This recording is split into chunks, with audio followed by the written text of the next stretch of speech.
جن دوستوں نے ہمارے چینل کو ابھی تک سبسکرائب نہیں کیا ان سے گزارش ہے کہ ہمارے چینل کو سبسکرائب کر دیں اور ساتھ گھنٹی کے بٹن کو بھی دبا دیں تاکہ ہر آنے والی نئی ویڈیو آپ سب سے پہلے دیکھ سکیں۔ اگر ہماری ویڈیو پسند آئی تو اوپر لائک والا بٹن ہے، ہماری ویڈیو کو لائک بھی کر دیں۔ شکریہ۔ اعوذ باللہ من الشیطان الرجیم، بسم اللہ الرحمن الرحیم۔ تمام مومنین کی خدمت میں السلام علیکم ورحمۃ اللہ وبرکاتہ۔ طفیٰ یا علی علیہ السلام مدد۔ مومنین اور مومنات کی خدمت میں گزارش ہے کہ دین اسلام میں نبیوں کے سلطان صلی اللہ علیہ وآلہ وسلم نے اپنی 63 سالہ زندگی مبارکہ میں کوئی ایسا احکام نہیں ہے، کوئی ایسا حکم نہیں جو نبی نے ہم تک پہنچایا۔ اور نبیوں کے سلطان صلی اللہ علیہ وآلہ وسلم کی پاک بیٹی جناب سیدہ سلام اللہ علیہا آپ کی بارگاہ میں درود و سلام پیش کرنے کے بعد نبیوں کے سلطان صلی اللہ علیہ وآلہ وسلم کی پاک مخدومہ بیٹی، وہ بیٹی جس کی طہارت کی گواہیاں اور جس کی طہارت کی قسمیں خود خالق کائنات نے اٹھائی، تو نبی پاک صلی اللہ علیہ وآلہ وسلم کی پاک بیٹی کا ارشاد پاک ہے، آپ فرماتی ہیں کہ جو عورتیں اپنے آپ کو بے پردہ رکھتی ہیں، بغیر حجاب کے رکھتی ہیں، اور جب وہ بغیر حجاب کے گھر سے نکلتی ہیں تو فرمایا ان کے ساتھ شیطان ہو جاتا ہے، اور جب تک وہ واپس گھر نہیں لوٹتی تب تک اس پر اللہ کے فرشتے لعنت کرتے رہتے ہیں۔ اللہ کے فرشتے لعنت کرتے رہتے ہیں۔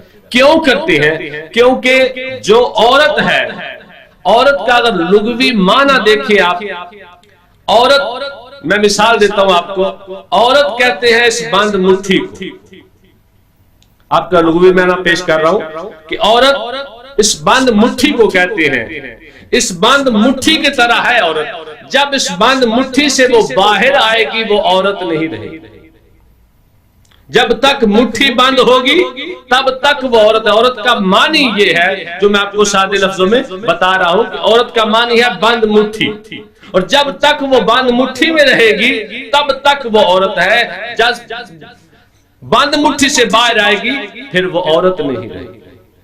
جب وہ عورت نہیں رہے گی تو اب کبھی بھی یہ دعویٰ نہ کرے کہ میں سیدہ زہرا سلام اللہ علیہا کو اپنا ہاتھی مانتی ہوں، یا جناب سیدہ کو میں اپنا پیشوا مانتی ہوں، یا جناب سیدہ کی سیرت پر میں عمل کر رہی ہوں، اور قیامت کے دن ہماری سب عورتوں کی سردار جو ہے جناب سیدہ ہوں گی، کیونکہ جناب سیدہ زہرا سلام اللہ علیہا فرماتی ہیں میں اس کی سردار کبھی نہیں ہوں، اس سے میرا کوئی تعلق نہیں ہے جو عورت پردے کو پسند نہیں کرتی۔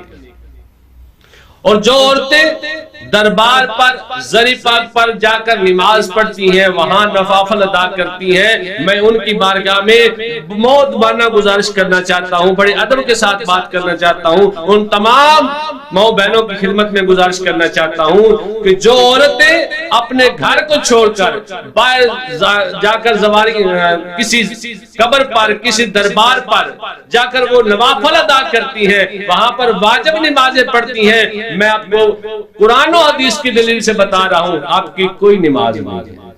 نبیوں کے سلطان صلی اللہ علیہ وآلہ وسلم نے فرمایا ہے کہ جو عورت بند کمرے میں نماز پڑھتی ہے اور اس کا اگر ایک بال بھی ننگا ہو جائے تو اس کی نماز باطل ہو جاتی ہے، تو بتائیں جب آپ ایک بند کمرے میں نماز پڑھتی ہیں تو آپ کے بال جو ننگے ہو جائیں تو آپ کی نماز باطل ہو جاتی ہے، تو جب آپ کسی دربار پر، کسی زری پر جا کر آپ پڑھتی ہیں تو بتائیں آپ کی کیسے قبول ہو؟ کیونکہ عورت، اس کے پر میں آپ کو دلیل دیتا ہوں، جناب سیدہ پاک سلام اللہ علیہا کے دروازہ اقدس پر نبیوں کے سلطان تشریف لائے، تو نبیوں کے سلطان نے دروازے پر دستک دی اور آیت تطہیر کی تلاوت کی۔ توجہ کرنا یہ بات، اگر یہ بات آپ نے ذہن میں رکھ لی تو آپ کبھی بھی پردے سے باہر نہیں آئے. نبیوں کو سلطان نے دستک دی اس دروازے پر جس دروازے پر آ کر یہ سوچے کہ وہاں نبیوں کے سلطان کو بھی کھڑا ہونا پڑا. سرکار نے دستک دی اور آتے تطہیر پڑی. اندر سے جناب سیدہ کی آواز آئی. پوچھا تو سرکار دو عالم صلی اللہ علیہ وسلم نے فرمایا بیٹی میں اندر آنا چاہتا ہوں. تو بابا جی آ جائے نا. سرکار نے فرمایا میرے ساتھ ایک صحابی ہے. فرمایا پھر وہاں ہی ٹھہرے. پھر وہاں ہی ٹھہرے. بیٹی وہ صحابی آنکھوں سے نابینا ہے, آ جائے. جناب سیدہ نے فرمایا نہیں بابا جان. فرمایا بیٹی کیوں؟ وہ تو نابینا ہے. فرمایا وہ تو نابینا ہے, میں تو نابینی نہیں, میں تو آنکھیں رکھتی ہوں. تو جناب سیدہ کو جو اپنا ہادی مانتی ہیں, جو جناب سیدہ کی سیرت پر عمل کرنا چاہتی ہیں, جب جناب سیدہ فرما رہی ہیں کہ وہ تو نبی نہ ہو سکتا ہے لیکن میں تو نبی نہیں, میں تو دیکھ سکتی ہوں, تو ان کی خدمت میں گزارش ہے جب جناب سیدہ نبیوں کے سلطان کی پاک طاہرہ بیٹی آپ کی یہ سیرت ہے, تو جو جناب سیدہ کو اپنا ہادی مانتی ہیں ان کی خدمت میں گزارش ہے ہادی اسے مانا جاتا ہے. ہادی وہ ہوتا ہے جس کی ہدایت پر عمل کرے. پیشوا وہ ہوتا ہے جس کی ہم اقتدا میں اسی کی طرح کریں. اگر نماز پڑھتے ہوئے پیش نماز رکوع چلا جائے اور مقتدی جو ہے وہ کھڑا رہے تو اس کی نماز باطل ہو جائے. جو آج کے پیش نماز کی اقتدا اچھے طریقے سے ادا نہیں کرتا اس کی نماز باطل ہو جاتی ہے. جو ہادی برحق کی اقتدا اچھے طریقے سے نہیں کرتا وہ کیسے عبادت گزار ہو.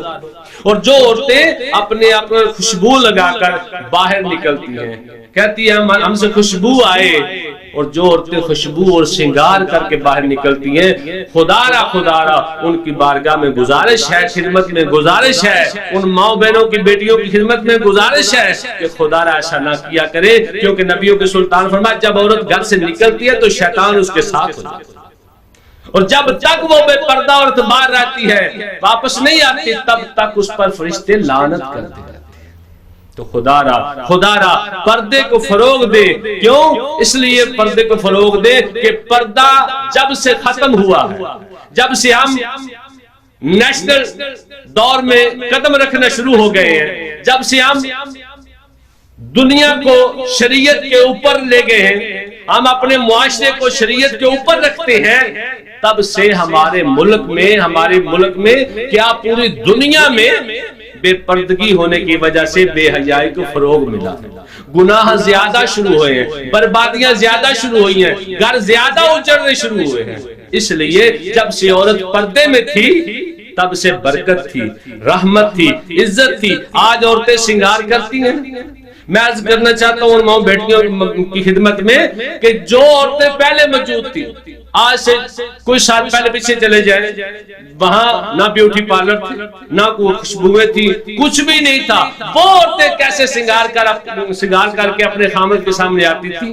تو ان کے بارے میں لکھا ہے کتابوں میں کہ وہ عورتیں اپنی خوبصورتی بڑھانے کے لیے تہجد گزار ہوتی, وہ تہجد کی نماز پڑھتی تھی اور پردے میں رہتی تھی. ان دونوں چیزوں کی وجہ سے ان کے چہرے میں سنگار ہوتا, ان کی خوبصورتی بڑھتی.